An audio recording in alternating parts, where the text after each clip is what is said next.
What would it take to make sure that procurement teams can more effectively help organizations weather the storm when it comes to difficult market conditions?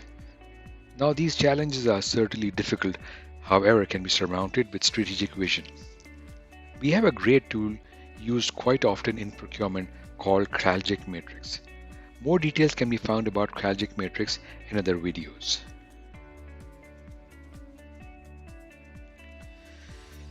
Take the lower quadrant, non-critical suppliers. Procurement can cost. Procurement can cut cost if we can avoid wasting time on high volume, low spend purchases. Such purchases cut more in our time and energy than the purchase itself. Similarly, with bottleneck suppliers, we can cut cost by taking back negotiating leverage held by these suppliers. These two quadrants are the tougher ones to manage for cutting cost effectively. We should be dealing with procurement's main area, the leverage quadrant.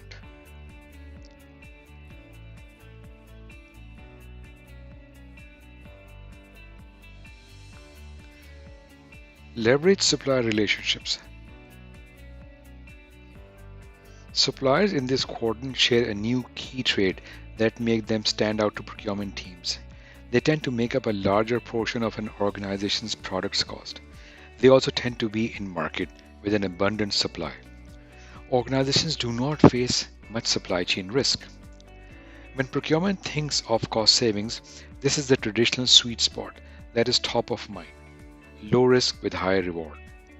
Going to market with an RFQ or an RFP will likely yield results. But in a space where we will always find some cost reduction, how do we know we are maximizing our success? Well, maximizing leverage supplier relationships is an answer.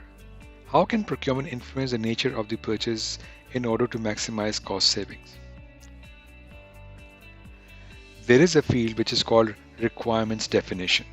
When procurement functions tactically, the team is handed a scope of work or a spec sheet by stakeholders and is expected to craft and execute an event using these parameters.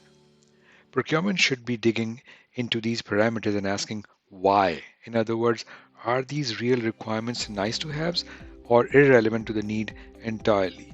Are these specs valid?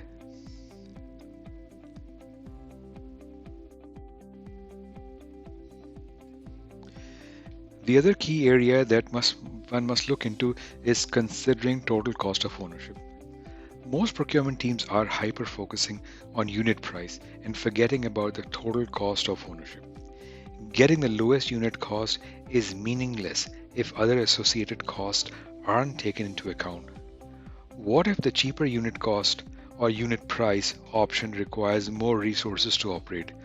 What if it is more prone to downtime, cutting operation time and output? Think through the case with stakeholders and develop complete understanding about the cost hidden below the surface. Stakeholders themselves may not be fully considering TCO.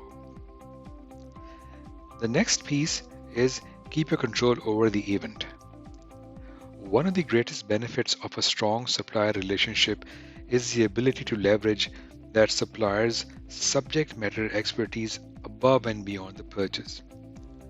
Focusing on refining requirements and placing the right emphasis on total cost of ownership not only work when procurement retains control of the sourcing process, they also require a level of expertise and understanding of the product being purchased.